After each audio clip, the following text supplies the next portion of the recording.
Welcome, everyone, to the Chris Perish podcast. This is episode 48, and you are absolutely in store for a fun episode today, as we are very much in a amazing state with Crown Jewel being just yesterday. You are absolutely going to love this. First, we got to thank our sponsors here at the Chris Perish podcast. That is Rogue Energy, as you see right underneath that TAP logo, as we have Chris Best in the chat. Howdy, Mr. Perish. Hello to you. Rogue Energy, go to rogueenergy.com, and at the checkout screen, make sure you're hitting the code word Perish, Perish, for that 10% off. That is right. You can get 10% off when you check out the Chris Perish podcast.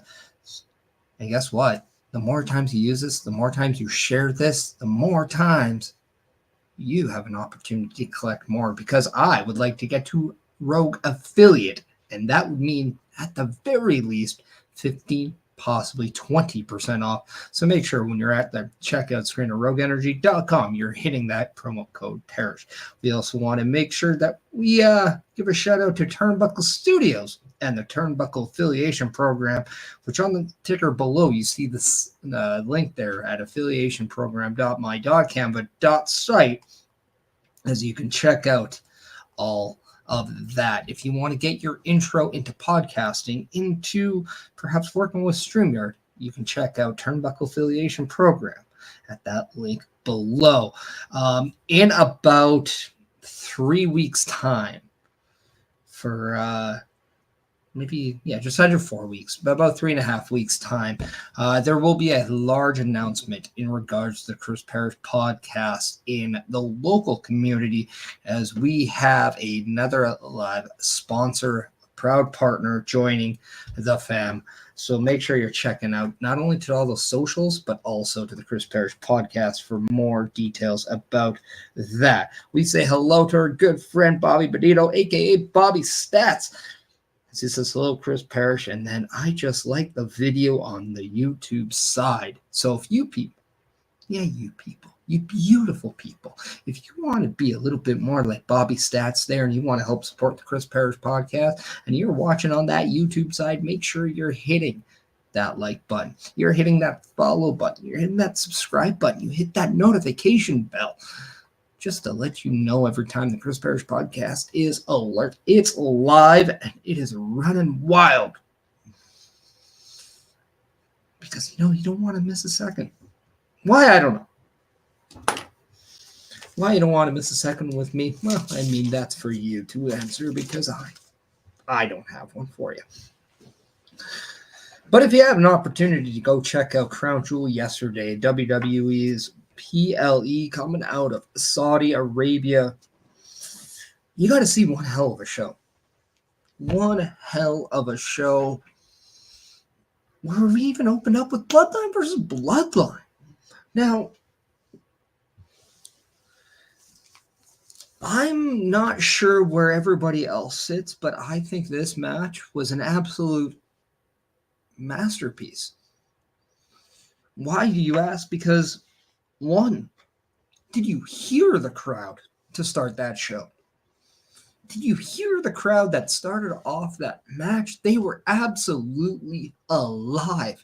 They were absolute bumping. And not only that, you started off with Jey Uso and Roman Reigns in the ring talking about who was going to start the match. Jey Uso called the play. He called the play. Roman Reigns backed off, because you know what? That story between Roman Reigns and Jey Uso of, look, we're equals. You're not going to treat me with any disrespect. As soon as you do, I'm out. That is what he said on SmackDown on Friday night. So it was Jey Uso starting off the match, and guess what? At one point, he's tagging in Jimmy Uso. They're doing the old school Usos. All the tag moves. The crowd is going crazy. We see that in-ring reunion, in-match reunion between the twin brothers, the longest reigning tag champs of all the times. As Chris Best is saying, the crowd was on fire for everything yesterday, and that they were.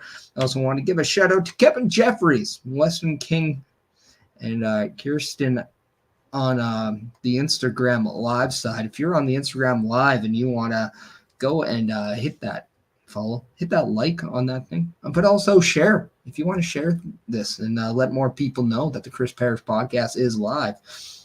That would be great. Kevin Jeffries, thank you so much. Good friend out of British Columbia, former WWF referee official. I mean, that's one. And then we also have Chris Best joining us on Instagram Live as well. Appreciate that. But yeah, I mean, just the story in itself, the story within the reunion, we have to start off. Not just, the war of who's the real tribal chief, who's the real bloodline, how do we take down Solo and his evil empire and his version of the bloodline. That's also there.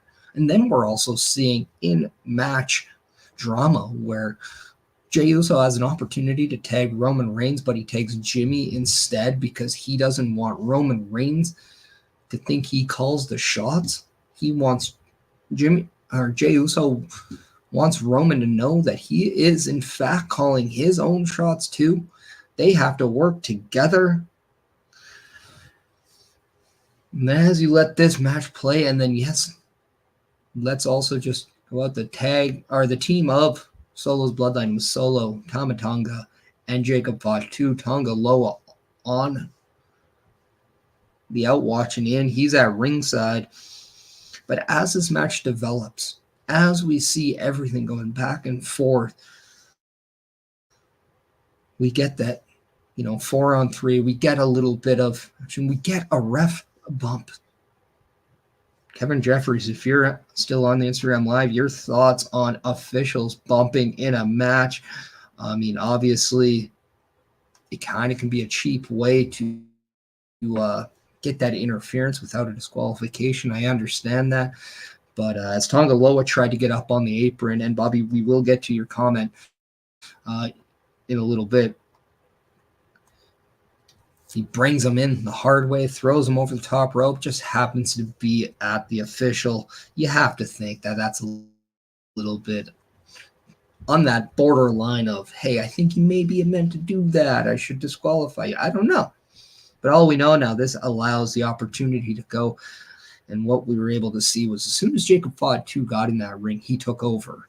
And that's exactly what happened. He took over so Solo himself could get the 1-2-3 on Roman Reigns of all people with multiple Samoan spikes. He gets the 1-2-3. So Solo gets the upper edge on the OTC. The self-proclaimed tribal chief gets the upper edge on the OTC. Your thoughts on Solo pinning Roman, which I thought was an absolute beautiful move there. But what we also saw afterwards was kind of where things got very interesting.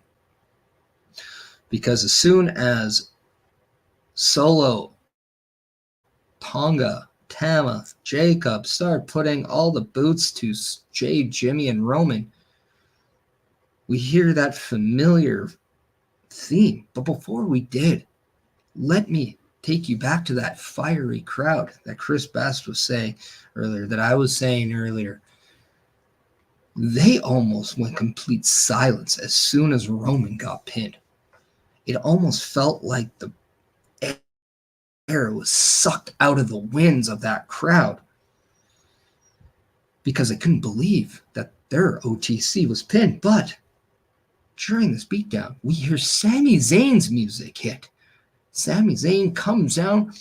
Solo, not too sure why, but he expects, based on their conversation on Monday, he's there to join them. He tries to embrace Sami, extends his arms, looking for that hug.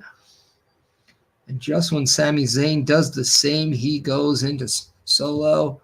But at the last second, boom, exploder suplex onto Solo Sikoa. And then he starts swinging on Tonga and Tama and Jacob until the numbers game adds back up to Sammy. Just at that nick of time, we see Jimmy, we see Jay, we see Roman come and absolutely equal out the number game. And now all of a sudden, Jacob gets thrown out by Roman. And Jimmy and Jay get rid of the Tongans. Solo Sikoa is left in the middle of the ring with Sammy in one corner, Jay on one corner, Jimmy on another corner, but on the opposite corner of Sammy, we see Roman Reigns. As Solo starts to get up, we see Sammy starts setting up for that haluva kick. We see Roman set up for that spear, and as soon as Solo gets up, both Roman and Jay go at the very last second. Solo gets out of there, and we see Roman in midst of that spear getting clocked by the haluva kick of Sammy. And both Jimmy and Jay are complete stunned. Solo gets out of there in the nick of time, retreats with his bloodline, laughs at what just happened. We see Sami Zayn look to reunite with Jimmy, with Jay, with Roman, pick them over Solo and his bloodline, but ends up kicking Roman Reigns right in the face. Roman could not believe it. Jimmy and Jay could not believe it. Sami Zayn could not believe it. Saudi Arabia could not believe what they saw. They thought they were getting the original bloodline back together. But there's still a few cracks in the foundation. There's still answers to the questions. Why did Sami choose? Why did why did he turn on Solo? What was his reason to do what he did? Now we can jump to conclusion all we want, but we got to hear it from the man himself. We got to hear it from Sami Zayn. But then how does Roman, how does Jimmy, how does Jay react to the haluva kick onto Roman? So where does this story go? We can only presume tomorrow on Monday.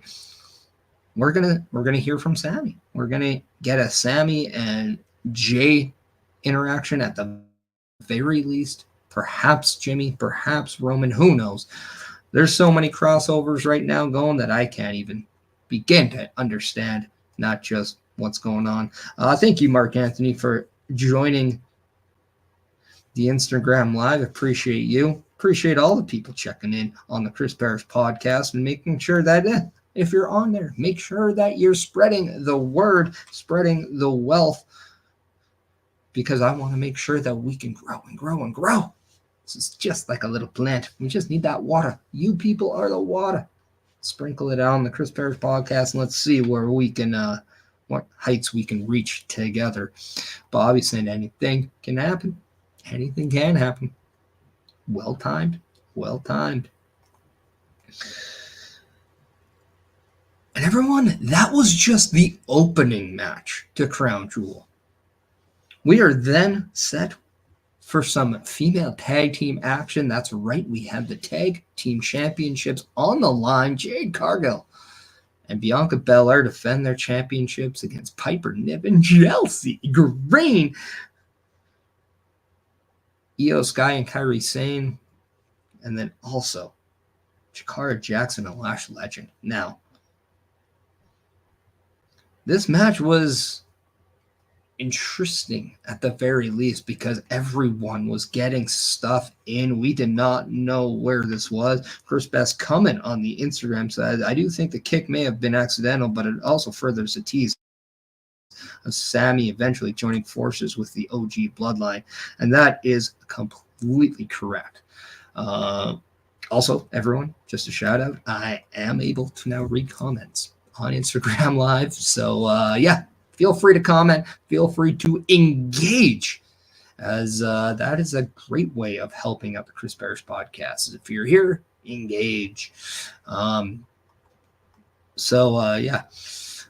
No, completely agree with you, Best. I do think it was accidental, clearly the target. So, but we're now at that fatal 4-way match for the tag team titles for the women's side, and I thought this was a great match. I thought Piper Niven looked amazing in this match, and I thought even Shakara Jackson and Lash Legend looked very good. They did not look out of place. I know a lot of people were wondering, oh, why are we seeing a team from NXT? But I mean, if you really look at it, this match involved all brands. You know, we got representation from NXT and Shakara Jackson last election. We got representation from Raw with Io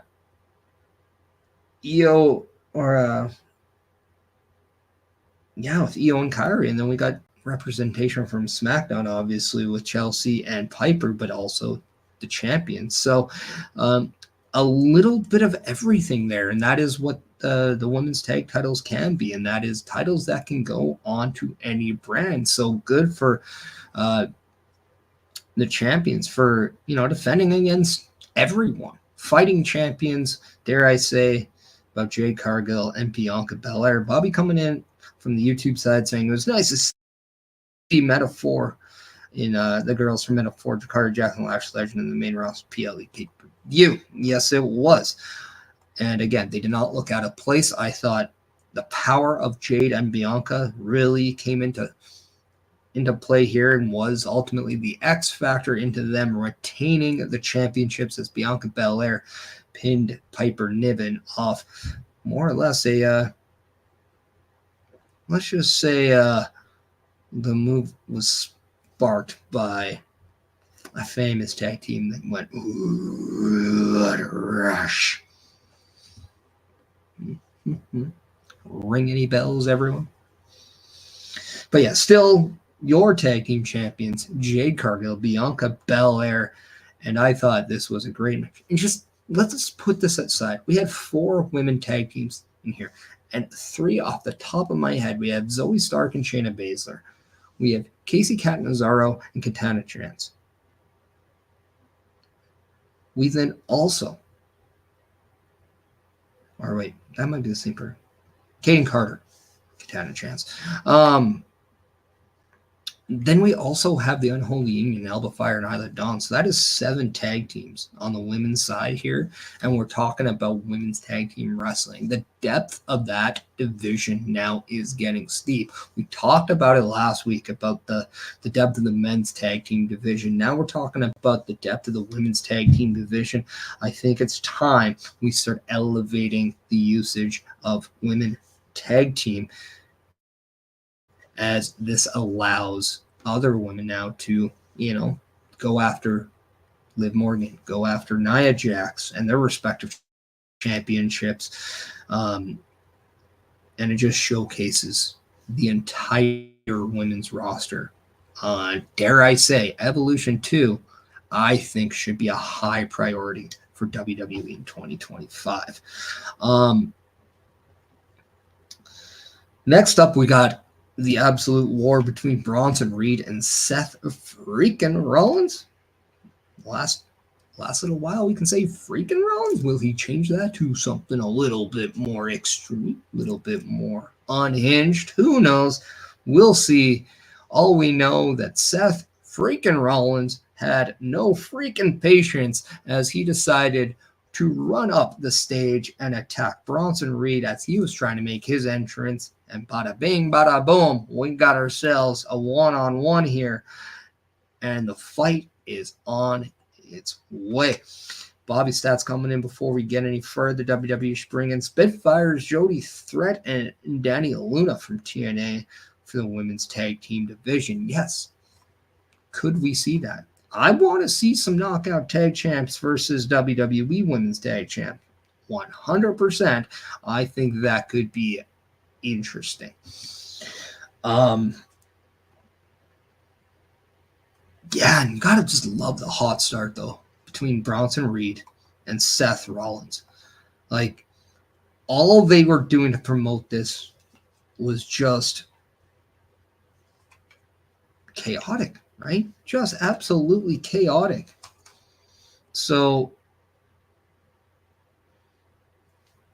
amazing to see, not just kind of the desperation out of Seth Rollins, but also seeing just a little bit more fire out of Bronson Reed. Bobby coming in saying it was nice to see Bronson Reed having a match against Seth Rollins. And that it was. And it wasn't just a match, it was a fight. It was a war. And that's what I love, the aggression that we saw between the two. And just, we saw right away, a tsunami out of Bronson Reed onto Seth Rollins. Like it was almost like there was no patience, and it was just impressive to see the pace of this match, pace of this fight go. And it was just absolutely incredible just to see not just Seth Rollins, but Bronson Reed help each other and escalate each other into just to a different level. And I thought that was really important. It was really interesting. And it was very refreshing, because I think this is something that we could see moving forward. I wouldn't mind seeing another one. I wouldn't mind seeing these two kind of go into the Rumble. Have a match at the Rumble to kind of finish it off. And then your sort from the Rumble to Mania could be something completely different. You can build on that for both men. But I do think, why end with this? I think it'd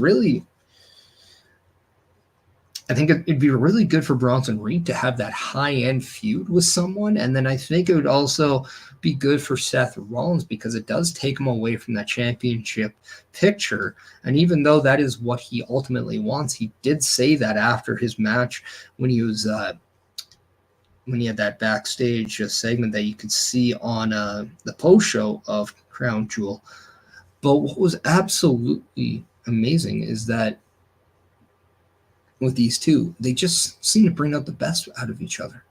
And with Seth Rollins, if he's not by the title picture right now, and then he just has performances like this, he's in feuds like this, eventually when he gets back, we're not saying, oh, him again. We're like, yeah, it's about time. But yeah, these guys did take it to the outside at one point. Seth was using his experience to his advantage. Just when he was down, he knew that, Bronson Reed wanted to go up. He wanted to finish him off with that tsunami. But he kept rolling to the outside, and when that came, Bronson Reed got a little on the too aggressive for his own good. He starts getting the steel steps, and Rollins was able to, sweep his legs out and end up hitting a stomp out of Bronson Reed on the steps that kind of caused him to eventually break the count. That was a 10 count going by the official, only into another curb stomp, which would then set up one from the top rope that finished him off.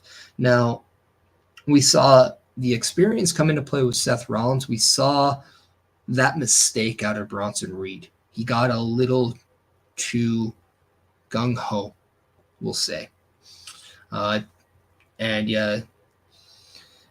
Because of that, Seth Rollins was able to take advantage. And I love that, because it still shows that there's still growth out of Bronson Reed in this match. Like, he still has a little bit more to learn before he takes that next step. Now, is he physically ready? Absolutely. If you didn't see the toll that fight, that match took on Seth Rollins, that itself shows how physically ready Bronson Reed is. But mentally, he has to be able to channel all those emotions, whether it's aggressiveness, whether it's just fatigue, all of that. That is what the true great champions know how to do. They know how to harness their emotions, their fatigue, all of that, and they're able to ball it back up and use it to their advantage when it suits them best. And that is exactly what Seth Rollins did. He understood that he could not take steel steps at that point. He had to do what he had to, and that opened up the door for him to take advantage of Bronson Reed, and that allowed him to get that win. Now, a lot of people can say the wrong person won But let me point this out. If the wrong person won, I don't think you'd want Bronson Reed to get his next up. And this is where I think it gets interesting right now, because I don't think you dislike the fact that Seth Rollins won. I think the whole thing is that Bronson Reed lost. I think that's where everybody kind of gets a little bit, come on, he needs the win. He needs that good performance. He needs a good storyline, because when you can invest the people the way that this seems to be happening now, that is when people care that extra much about that talent. And that I think is what they're doing amazingly with Bronson Reed right now. Bobby Stats coming in saying Bronson Reed will be a champion on the main roster. Absolutely. And the beauty part is you can put him in an Intercontinental title match with Braun Breaker right now. Makes sense. You can put him in a ring with Gunther for that World Heavyweight title. Makes sense. And that is what's so good about Bronson Reed right now. He's believable. He makes sense. He's not making you turn the channel. You're actually invested in how this is going to play out. And I think this is what we have to look forward to right now with Seth Rollins. Do I think it's over? I surely hope not. I really hope that this is just the first match out of a few. Do I want to see them again at Saturday night's main event? Absolutely. And I want to see Bronson Reed get the 1, 2, 3 at Saturday night's main event. And then I want to see that finale at the Royal Rumble. And then I want them to kind of go their separate ways into something else leading into WrestleMania. And I think at the end of the day, as soon as we see that, now we're going to view Bronson Reed as more of an established main eventer, and we're going to see a little bit more out of Seth Rollins as well. And I think all this is just patience, because I don't think Triple H is going to bring Bronson Reed back just a toy with him. He has plans. We have to let the story play out. If there's one thing Triple H has already showed us, is he's not going to just shoot his shot just because. He is going to make sure the shot is for a reason, and it's for the greater good. It's going to be accurate, it's going to be pinpoint, and it's going to be done because it has to be done, not because he wants to do it. So I think that's kind of how I feel about that match. But it was amazing. Just flat out amazing, because I thought it elevated both men. We then get to our first champion versus champion match for the first Crown Jewel Championship, but this is on the women's side. We see Liv Morgan versus Nia Jax. We have SmackDown's WWE Women's Champion versus Raw's WWE World Women's Champion. And I thought this match was actually really good. And then as we're getting kind of deep into that match, we see kind of a spot where both competitors are down, and then all of a sudden, it's Tiffany time. Tiffany Stratton runs down the ramp. She has her briefcase in hand, and she's looking to cash in. But before she cashes in, Nia Jax awakens and kind of confronts her and wonders, what are you doing? Are you cashing in on me? Tiffany retreats like, I was going to cash in on Liv. And then this kind of brings a little tension between the two. And then all of a sudden we go back in the ring, and that was enough distraction for Liv Morgan to kind of get some offense in. And then just when Tiffany, who's instructed by Nia to leave and to get out, she was not wanted by Nia in this match. She hesitates, she goes back, and then she's met by Raquel Rodriguez, which then got the attention of Nia and Liv. And now Raquel, Liv, Dominic, they're all kind of, hey, what are you doing? Really not sure what the intentions of Tiffany Stratton are in this. But all we know, this wasn't helping Nia in any way. This was just distracting what Nia was trying to do. And then ultimately, we see Raquel take out Tiffany on the outside. And then Dom, who throws the briefcase in, gets that distraction for the ref, only allowed that distraction enough for Nia, who's going for the Annihilator onto Liv. Raquel gets the upper hand, and that allows Liv to hit the Oblivion for the 1, 2, 3. Now, a lot to take in. And I know a gripe can be heard about, hey, this is the same song and dance all the time now. Raquel, Dom, always helping Liv win. Now, I understand that, and I fully hear what people are saying. I think kind of the way I feel about this is that I would have done it a little differently. I would have had Tiffany come down during the double down between Nia and Liv. She has the briefcase in hand, and before, I think maybe she just hands the briefcase over to the official, saying, I'm cashing in. And the official goes, on who?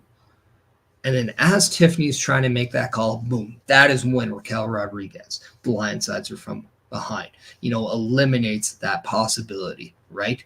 And then as soon as you do that, she takes Tiffany out. She puts a little beat down on her. The ref isn't going to care about it, all right? It's not involving in the match. It's on the outside, boom. Dominic Mysterio, on the other hand, is free to grab said briefcase. He grabs said briefcase. Maybe, just maybe, Nia Jax takes a swing at Dominic. That he ducks. He goes out. That's fine. This allows maybe Liv Morgan to go for Oblivion. Countered. Samoan drop or something from Nia onto Liv. She sets up for the Annihilator.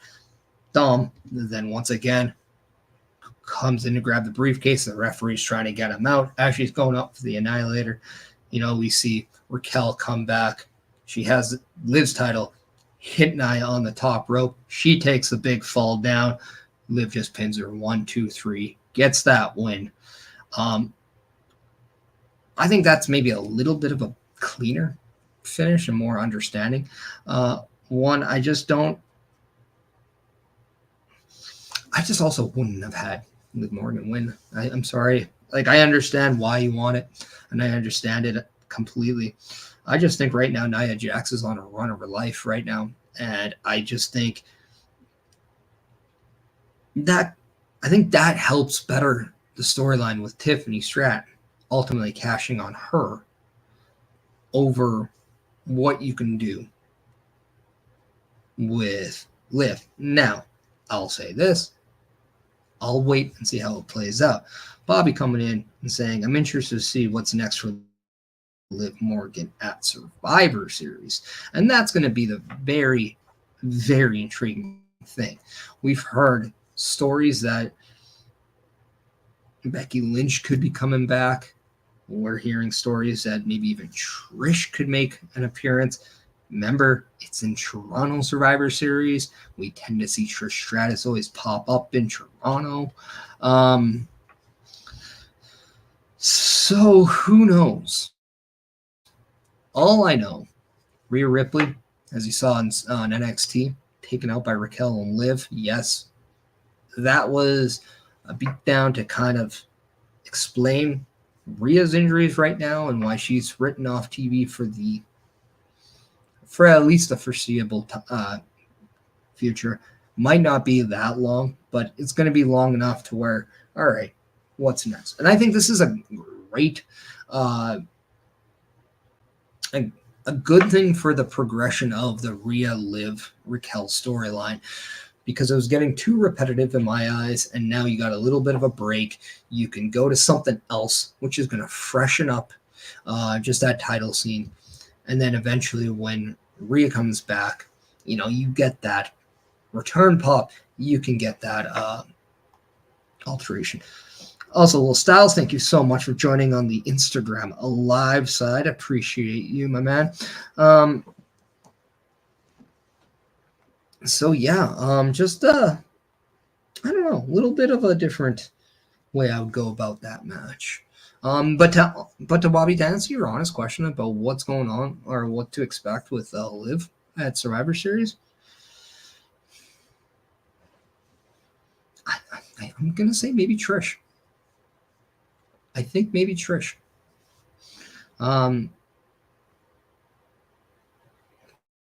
Personally, I run something with Lyra Valkyria. That would be my personal choice, but I think I might be Trish. I'm looking, or sorry, it's in Vancouver, not Toronto. What am I thinking? But yeah. Yeah, but you know what? Becky Lynch is also, a lot of people don't know, but when Becky Lynch was rolling on the Indies, she did a lot of time in BC. You know what? Scratch that. I'm going to go with the returning Becky Lynch. I think this makes sense. I think she's going to, yeah, Becky Lynch. Becky Lynch is next. Bobby, you made me see a little bit clearly here. But yeah, Liv Morgan wins the Crown Jewel Championship, and holy cow, are those titles just gigantic.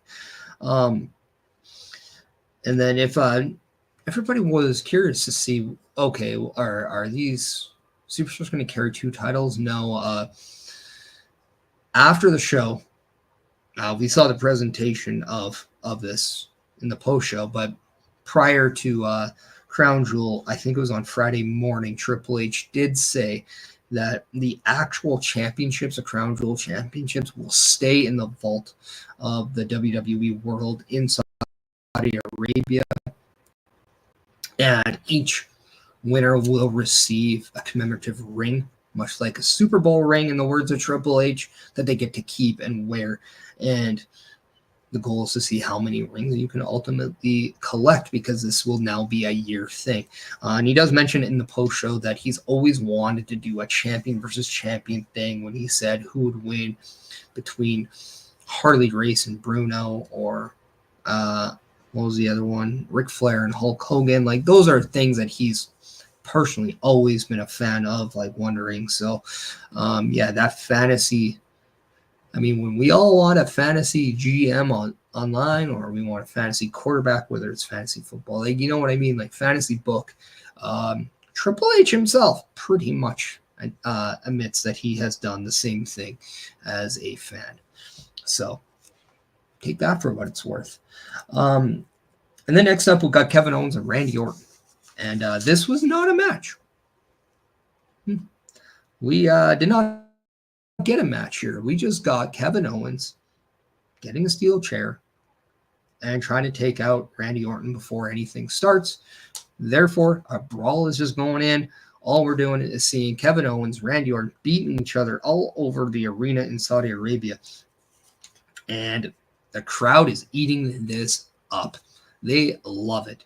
And it does not matter that this is not a match. It fits the storyline of Kevin Owens actually not wanting to have a match with Randy Orton, and this was his way out of it. But it just further escalates the the newfound hatred between the two. Just the emotion, the raw emotion between Kevin Owens and Randy Orton, and all this ends with Randy Orton sat on a table. Kevin Owens finds something he can jump off, and then hits Randy Orton, and then the crowd is chanting, "This is awesome!" And WWE, in a perfect production place, goes to a promotional segment, and this was the end of this. And I thought that was just amazing. Bobby coming in, maybe we can get Kevin Owens, or we can still get Kevin Owens and Randy Orton. Yeah, I do think so. I think that's going to be something that we could see at Survivor Series. For sure. And I think that's something to look forward to. Also, I'm going to point this out because I think this is something of newsworthy, but if Kevin Owens was first a little bit ticked with Cody tagging with Roman, and then sent over the edge with Randy Orton, quote unquote, taking Cody's side, how does he honestly feel about Sami Zayn helping out Roman Reigns? This has to take Kevin Owens from lunatic to psychopath in the snap of a fingers. Also to note that both Randy Orton and Kevin Owens did strike officials. Randy Orton actually RKO'd Adam Pearce at one point. So expect the quote-unquote fines to come out. The next up we had Andrade versus Carmelo Hayes versus LA Knight. Yeah, for that United States Championship. And people, this was the match of the night, if you ask me.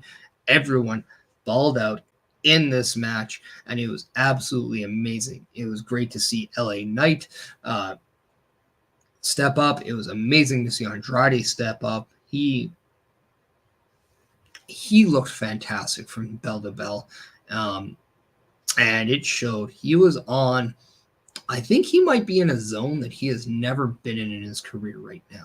He is locked in, he is zoned in, and I think it's only a matter of time before Andrade finds gold in the form of a U.S. title or something else. I know he is the current speed champion right now, but I do believe he is destined for a title on SmackDown. However, he wasn't destined on Saturday. Because while Carmelo Hayes, who I also thought leveled up in this match, as he went to reverse that tilt-a-whirl that Andrade gave him, that is when we got to see the BFT from LA Knight onto Carmelo, which in turn, he also gave a bulldog to Andrade at the same time. So that is how LA Knight used his Kavorka to pick up the 1, 2, 3 and retain that U.S. Championship. And so now the question is, what's next for LA Knight? Is it Andrade? As Trevor Waycott and Dylan Stone joining us on Instagram Live. We appreciate you checking us out. Hello to you, and thank you for watching and supporting the Chris Perish podcast. Very much appreciated. Talking a little bit WWE Crown Jewel, just reviewing what we saw on Saturday, if you got to see it. What is next for LA Knight? I have to think if it's not maybe Andrade, who didn't get pinned in this match. So he's the only one who technically didn't physically lose, although he didn't win the title. I honestly think maybe we see something with, I don't know if I'm going to put, maybe we see something with Santos Escobar again. Maybe we see something with Giovanni Vinci. Maybe Apollo Crews, now that he is on his own after we found out the news of Baron Corbin. Just to kind of put this out there, Baron Corbin did not get fired or released. He was just notified that his contract will not be renewed, and that is why he is going to be no longer employed by the WWE. His contract is set to either expire, from what I understand, at the end of 2024 or very early in 2024. But his contract will not be renewed by WWE. And then while Tegan Knox and Indy Hartwell were officially released by the company. So that is kind of just squashing. That is stuff that Fightful have reported, and multiple other sources have also reported as well. Bobby Sats coming in and saying, what if someone new like Apollo Crews, like I just heard Shinsuke against LA Knight? Shinsuke, I do think, is a very valid option, because I do believe, as Bubba Duke joining us on Instagram as well, also saying Corbin for TNA. I think everyone for TNA, to be quite honest. But yeah, from what I understood, Nakamura is ready to come back. Just, I think they were waiting for maybe the right time and place. And maybe the right time and place is LA Knight for that U.S. Championship. Could be onto something there. Could be on to something there. So yeah, that was your triple threat. If you have a chance to watch a match, make sure you're checking that one out. I thought it definitely stood out, and a match that people probably thought could be a dark horse of the night. Also, probably weren't the most emotionally invested in, but came out loving. So, pleasant surprise that match was, although not a shock if you really know how good all three competitors are. We then get to the main event, which I don't think there was any doubt that the world champion versus the universal champion was going to main event a show where it was pitting who the better champion was. Chris Best is saying Corbin reunites with JBL and TNA. Well, I have said that. But yeah, this match was really good. Really good too. In fact, it was kind of an old school match where we saw a lot of the chain wrestling. A lot of people saying, well, it started off a little slow. Well, no, that's wrestling, people. You didn't want to see, a lot of people don't like to see actual wrestling anymore. They want to see spots. They want to see the big flashy stuff, right? But this was wrestling, pure wrestling at its finest to start to give you some back and forth. Corey Graves said it, the feeling out process between both competitors. This was trading hold for hold, trying to get that advantage over your opponent. I thought it was very well executed. More known by Gunther. Not exactly something that we always see from Cody Rhodes, but something that we know he's capable of. And it was just a nice little start. No. Ollie Huberto 19 joining us on the Instagram. Thank you. Chatting some wrestling. Might not be your thing, buddy, but that's what we do here on the Chris Perish podcast.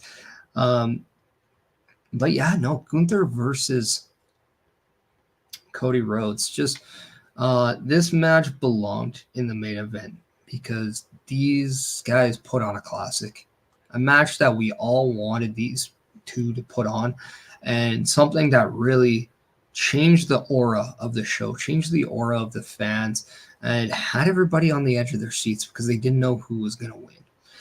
And it was so great to kind of just see that old school main event again. It's Bobby coming in and saying it was nice to see Cody Rhodes going against Gunther. And he also likes to see Baron Corbin go to MLW. So, yeah, keep your eyes open.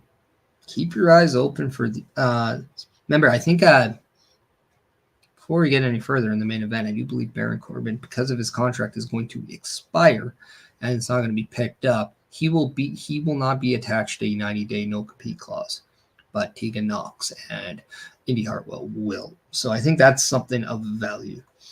But yeah, we have Cody Rhodes. We have Gunther absolutely putting on that classic match back and forth. We see all the hits. We see everything that they're capable of doing, or we think we do. You know, they give us all the brutality. They give us all the endurance. They give us all the fighting. We got the teases of the reverse choke. The sleeper, sorry. We got crossroads reversals, you know, Gunther coming out and saying he's calling his shot before the match, saying he was going to win with the sleeper. You usually don't see something so egotistical out of Gunther. And that honestly came back to haunt him, if you ask me, because he definitely looked for that a little more than maybe he normally does, because he has other moves. He has that big splash off the top. He has the power bomb. He has multiple other tools that he does to get the job done, and he was just really fixated on the sleeper.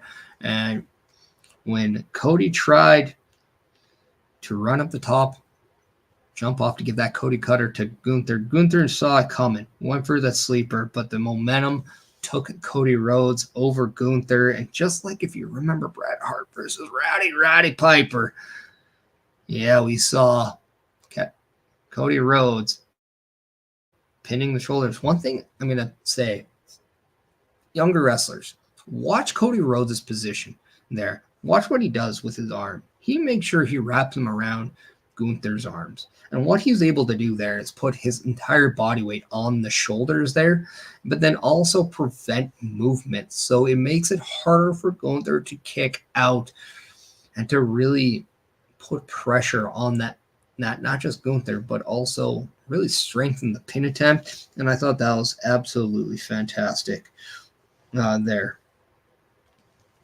So, yeah, loved it. I want to see kind of just more of that, to be quite honest. I thought the attention to detail in this match was amazing, and I want to see kind of more of what we can do kind of in that area. So, yeah, let me know. Let me know what you thought of that finish. I thought it was really, really well done. I thought it was just, a chef's kiss on the purity of pro wrestling.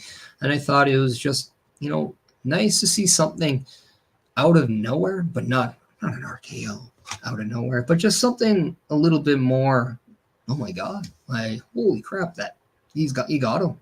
Like, just great, because these two men are going to have another match, and they're going to have to top what they did the first time. And by having something a little bit more definitive, now you can say have Gunther have a little bit more definitive match. And then now it's 1-1. And then now you can do a third. Now you've built this rivalry, this long-term rivalry, which I think is something we're going to see in the years to come with both Cody and Gunther. And I think it's going to be absolutely fantastic. So we also saw Cody Rhodes win the men's Crown Jewel Championship, and he receives his ring, and those rings are just gigantic. Those titles are just gigantic. And here's the thing, I believe the men's was larger than the women's, but I think the side plate to the men's is as big as everyone else's face. So imagine how giant that main plate is. Like, it's taking up your entire torso and then some. And like, it's even wrapping around your waist a little bit. Like, that's how big it is. It's so large, it's taking up that whole area. It's crazy. If the women's title was that big, I don't even know if Liv could actually wear it. The smallest, like, snap, which, thank God their snaps are back. That's probably an example of why there was Velcro at times. But yeah, no, that title would just like slip right off. It wouldn't even, I don't think Liv can actually wear it. Definitely wouldn't be able to do what Maxine did with the tag titles in Halloween. Ugh. Great Stacy Keibler impression. Winning the internet. Actually, so did Alpha Academy with the Dudley Boys as well. But yeah, your thoughts on Crown Jewel. I thought it was a fantastic show. I'm hearing a lot of people really enjoyed it. I'm going to give it a solid 4.5 beers out of a 6-pack. 4.5. 4.5. I thought it was great. Obviously, was it perfect? Absolutely not. But really good, though. Really, really good. And 4.5 ain't too shabby. You're definitely feeling a little tipsy after 4.5. But that kind of brings me to my next kind of topic here. And that is when we see, and Bobby coming in, it was an A show. 4. I do think as we kind of go down and we kind of reminisce about the show, I think we'll appreciate what we saw a little bit more. We'll appreciate the triple threat match a little bit more. We'll appreciate maybe the idea of the show champion versus champion. It's going to be a yearly thing. We're going to see rings collected by, like, if you're not in the WWE, you don't want to get one of those rings. You don't want to get stuff like that. Like, oh, that's not motivation. And you have to think, if you're a champ, and you have to be a champion just to be in the match. Like, not a US or IC champion, which would be interesting to see if they're going to add tag teams and the mid-card champions to this moving forward. Got to start somewhere, though, right? So maybe one day, maybe next year, maybe 2 years from now, we'll see that. Who knows? But we also saw another Kevin Owens video kind of pop out, and he has mentioned a few times now where he understands that the company maybe doesn't want him to go after Cody Rhodes. He's the golden boy. And that really sparked an intrigue into my head of, is WWE now portraying Cody Rhodes similar to that ruthless aggression days of how WWE had John Cena? John Cena looked to be Teflon for the longest amount of time. He was always in the main event scene. He was champion a lot. He won a lot. Why? Because he did all the shows. He was over with the audience. He worked harder than just about anybody else. And he did all the meet and greets. He did all the make-a-wishes. He did everything. He was one of the best representation to a company in pro wrestling. Perhaps the best of all time. Right now, you look at Cody Rhodes as something very similar. He's doing all the talk shows. He's doing all the appearances. He's doing all the meet and greets. He's doing all the press conferences, post conferences, and he's working schedule, live events, PLEs, Raw, SmackDown. You call his name, he shows up. So my question to everyone here is Cody Rhodes the next John Cena? Now, obviously, you're going to say, no, he's going to be the next Cody Rhodes. And I get that. But from a company standpoint, you always hear over time, especially with WWE, that, all right, Vince had Hulk. He had to find a new Hulk. He thought Lex Luger was going to be his new Hulk. That did not happen. And it ended up being Bret Hart. Then that kind of turned into Shawn Michaels. Then that turned into Stone Cold. Then that turned into kind of like Triple H for a bit. The Rock, right? Then that went into John Cena. John Cena also had Randy Orton. You know, those were kind of the guys. But John Cena was always considered to be that, golden goose, that golden boy. Like Kevin Owens was referring to Cody Rhodes. So the question I ask is Cody Rhodes the next John Cena? That's going to be the Spotify question of the week. And I'm very interested to not only hear what people think, but kind of if you agree or not.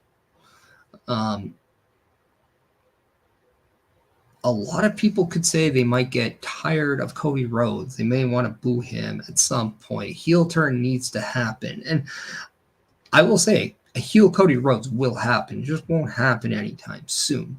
I don't think he's going to, quote unquote, make that heel turn when he's champion. I think he might do that to become champion again. I think he might do that in his second quest to be champion. I don't know if he's going to do that this time around. I think this reign, whether it's longer than a year, shorter than a year, whatever the time frame is, I think it's definitely going to be pure in the sense of what we see is what we're going to have until he loses the title. And I think that's okay because I don't think he's stale. His merchandise is just out, just still up there. Still one of the company's best merchandise guys. He's making all those trips. He's a sponsor. He has that American Weekly vodka deal that WWE brings in. He's doing all the interviews. He's done the Impulsives. He's done the Chris Van Vliets. He's doing everything. He's doing Pat McAfee.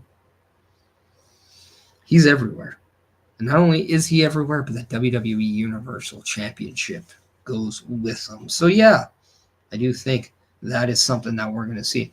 Chris Best saying on Instagram, I see it, but John Cena has his go-to feuds like Randy Orton and Edge. If Cody is being treated like Cena, then Cody needs some of those types of feuds. And Kevin Owens can definitely be that guy.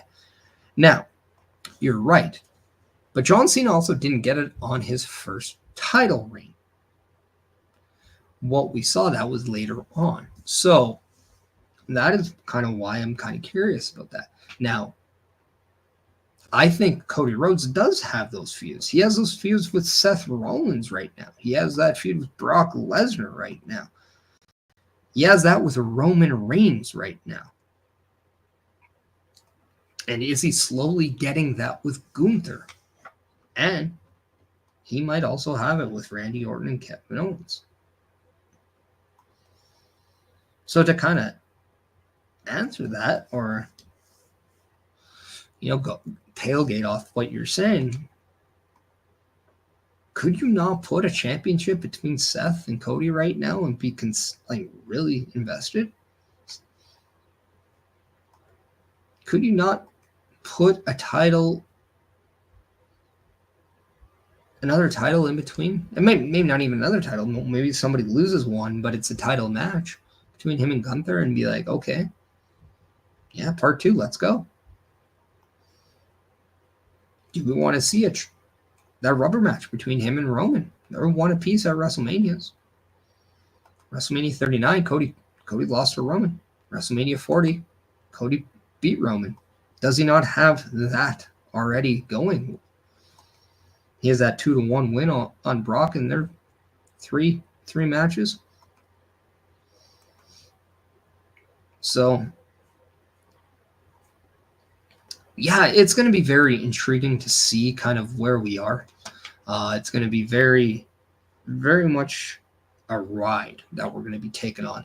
But yeah, I think it's definitely worth thinking. Will we at one point say John Cena is the company's, or Cody Rhodes is this company's version of John Cena?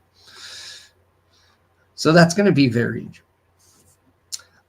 next week on the Chris Perish Podcast, episode 49. Well, we're going to get a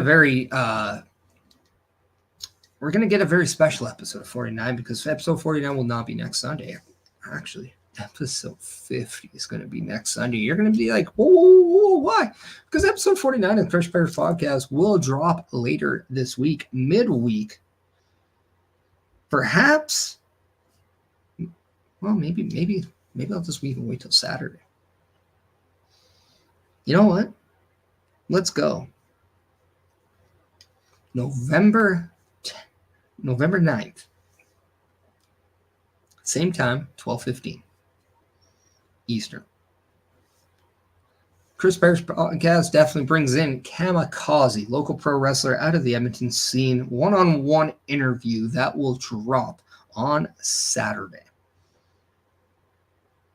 Get to learn a little bit more about Kamikaze. We actually find out where he gets the name. We actually find out that he does a little bit of tryouts, not for Ring of Honor, but other promotions as well. Get to find out more about just who he is and his journey in pro wrestling. But I will say this definitely leaves off with a potential part 2 that we will get to at some point. So, yeah. Let's have some fun with that. So episode 49 will drop with Kamikaze on Saturday at 12:15. And then the Chris Perish Podcast returns on Sunday with episode 50. So it's going to be absolutely fun.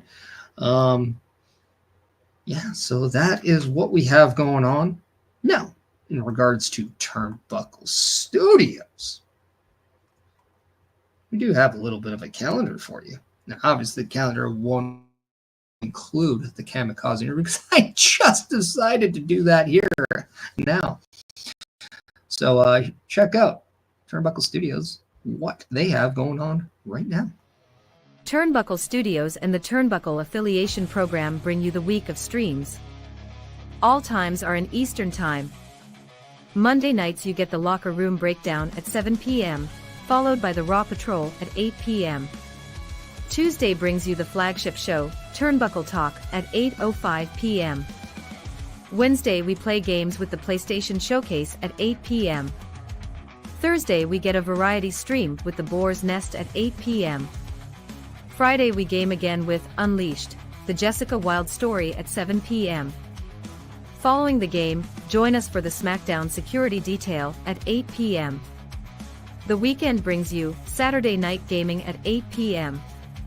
On Sunday be sure to catch the Chris Perish podcast at 12:15 p.m. Be part of the shows and join the chat every day. And that is what we have going on at the Turnbuckle Studios.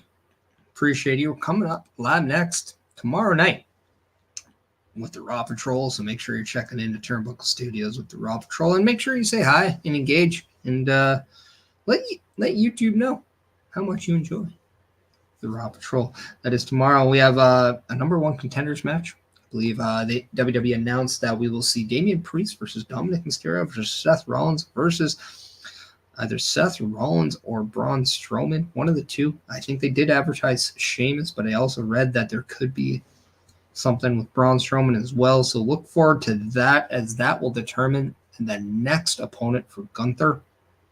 I hope it's Dom. I really hope it's Dom. But yeah, that is it for the Chris Perish Podcast, episode 48. I thank every single one of you for checking out the Chris Perish Podcast. Again, make sure that you're following all the platforms of the Chris Perish Podcast, whether it is on Facebook with the Chris Perish fan page there on that. You can also, if you're friends with me on Facebook, you can also be linked into that show as well. Make sure you're checking out the YouTube side of things, like our good friend Bobby Badito, Bobby Stats, or you can go to youtube.com at Chris Perish. And then the Instagram live, chris.perish. I mean, a new little feature that we're doing. A lot of people are just like Tiny Pep or Tippy Pepper Bell. Just join. Thank you. You know, giving a shout out to everyone there. You can leave comments everywhere. And then obviously on the Twitch at Chris Perish. And then obviously on the Chris Perish. And then on the X at Chris Perish. Make sure you're checking out every platform, liking, sharing, following, and then spreading the word. Also, engage. I appreciate the engagement. It makes the show better. It makes it just makes the show more fun, interactive, man. That's what I want here. I want to get everybody's thoughts and opinions, and I want to see kind of, and you know what? Sometimes we don't even always have to talk about pro wrestling. Sometimes we'll talk football. Sometimes we'll talk about other things. So if you guys just want to come out and talk one day, maybe we'll just do a Chris Perish podcast where it's just chatting. We can just talk about whatever you guys want. So yeah, let me know if that's something you guys want to do. But in the meantime, I say thank you. I appreciate you. I look forward to seeing you next week with a double dose of the Chris Perish Podcast on Saturday with the Kamikaze interview, and then on Sunday with episode 50. So for the meantime, thank you. Have a great Sunday. Remember, everyone, go Saints.